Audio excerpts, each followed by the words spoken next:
But let's get into nuclear. The world's largest single deposit of uranium, of course, is in South Australia at BHP's Olympic Dam, a terrific export earner for Australia. And it exports a product we, of course, refuse to use here. But overseas, no such qualms. China, Japan, South Korea, Eastern Europe, the Middle East are all increasing their demand for uranium to fuel nuclear reactors, and more nuclear power stations are opening right across the world. It's no wonder the International Energy Agency has stated the following. It says nuclear power is an important low-emission source of electricity. For those countries where it is accepted, it can complement renewables in cutting power sector emissions while also contributing to electricity security as a dispatchable power source. So what's stopping us? Well, that's a question BHP is hoping the Albanese government will move on. BHP wants the government to lift existing prohibitions on nuclear energy in this country. Let's understand more about how important this debate is, and good on BHP. I'm joined now by Nationals MP David Gillespie, who's the Deputy Chair of the House Standing Committee on Climate Change, Energy, Environment, Water, but also a big proponent of nuclear. I want to welcome the former Chief Executive of the Australian Nuclear Science Technology Association or organisation, many will know as ANSTO, Dr. Adrian Paterson. Welcome, David. Welcome, Adi. Adi, you've been asking, pushing, driving for a discussion on nuclear in Australia for years and years. How big of an intervention is this call from BHP today? It's very important and it's timely as well. We're going to be in great difficulty providing reliable electricity for our industries. We are going to, without the ability to produce nuclear power, lose big chunks of our manufacturing industry. And I think ultimately we'll lose our geostrategic position in the Pacific because many other countries will adopt nuclear. They will walk past us in terms of having a lower cost of electricity and lower carbon emissions if they adopt nuclear. And we will be left with a very feeble grid with intermittent resources in it. Nobody else has done this anywhere in the world, but we seem to be committed to doing it. Nuclear energy is our low carbon solution for firm, low cost, reliable electricity for the future. And look, I'll make the point again, you made it there about energy security, given how volatile the region is. This is the last time in our history we'd want to send our power grid backwards and take heavy manufacturing offshore. David, it turns out in the detail in the papers today that BHP made this pitch to the government before the last budget. What is it they want to actually do in relation to the prohibitions? Well, we need the prohibition removed before anyone seriously will get up a business plan, let alone plan to deploy it. It's a critical, we need to remove the restrictions in federal ledge and in some state ledges as well. I moved a private member's motion about this, but obviously the government didn't take it to a vote. And we just saw the usual claptrap coming from the Labor Party.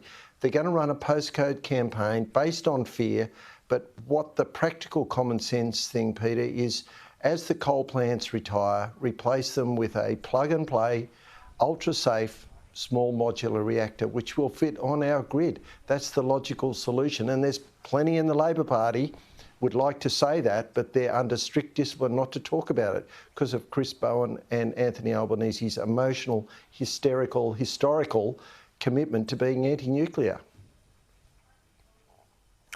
Step us through what these sorts of new small reactors look like in practice, Adi, and how they would fit inside our grid.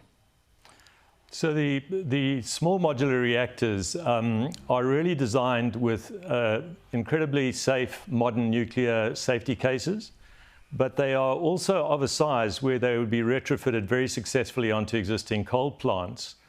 And they do that in a way that they would complement and grow our capacity to have low carbon energy. One of the great benefits of these small modular reactors is that they would be very accessible to Australian companies to participate in establishing them. They work on nuclear fuels that are incredibly safe and are next generation accident tolerant fuels. And so the great benefit of going with these safe plants in our standard grid is that we would have the opportunity to have really reliable, very safe and low carbon energy. But there are also micro reactors that can be used in places like Christmas Island or in the Northern Territory. In the Northern Territory, you've got a massive diesel grid, which needs to be replaced with a safe and effective form of providing electricity. And I believe that these micro and smaller reactors would be really suitable to some of the small islands that we have, Christmas Island, for example, and also in the Northern Territory. David, I'm going to put on the screen a whole list of countries around the world who are using this nuclear power model.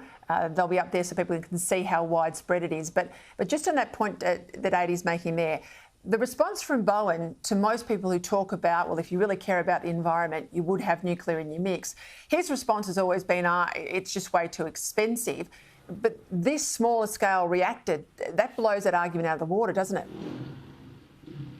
It does indeed. Look, when I travelled to Canada, because they're the leader of the pack in deploying small modular reactors and licensing them as well, and they've got experience in nuclear reactors since the 1950s. They've also got the cheapest electricity, funnily enough. When I was there, overnight off-peak electricity was 6.5 cents a kilowatt hour, and that's at your plug. Not a wholesale price, but that's because they've got 65% of their energy coming from baseload, reliable, cheap nuclear power.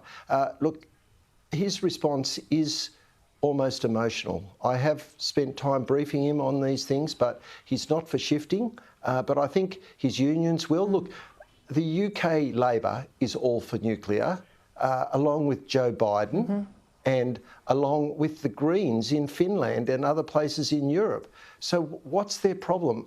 Nuclear power, as Adie pointed out, is incredibly safe. These latest models have inbuilt safety systems that weren't possible in the 1950s and 60s, so that all these horrible things that have happened in the past don't or can't happen. And tolerant fuels, the new TRISO fuels, will also do that. So, look, I'm really pleased that one big giant of a company called BHP has belled the cat.